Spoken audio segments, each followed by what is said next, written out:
awas, jangan masuk air pipe ke dalam radiator kereta kita. Ini sebabnya.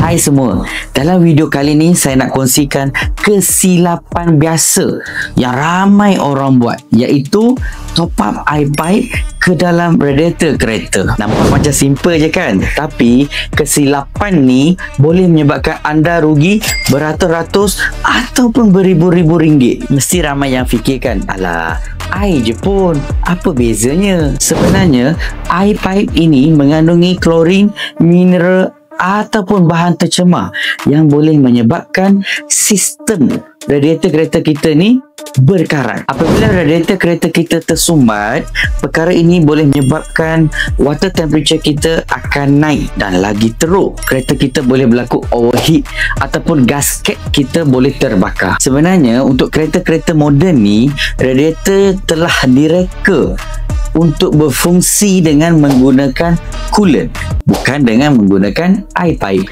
Sebab coolant ni dia boleh membantu menurunkan suhu enjin dengan lebih cepat. Kemudian coolant ni boleh membantu menghalang pembentukan karat di dalam sistem radiator kereta kita. Dan yang paling penting, dia boleh melindungi bahagian dalaman blok enjin kita tu. Air pipe, semua fungsi ni tak ada. Kalau kecemasan macam mana? Okey, kalau keadaan kecemasan, kita boleh gunakan sama ada air mineral boleh, air suling boleh. Kalau boleh, elakkan dulu masukkan air pipe ke dalam enjin kereta kita. Sebab kita tak mau ada risiko karat berlaku. Jadi, selepas ini, tolong jangan isi air pipe ke dalam radiator kita. Kecuali keadaan tu benar-benar memaksa kita.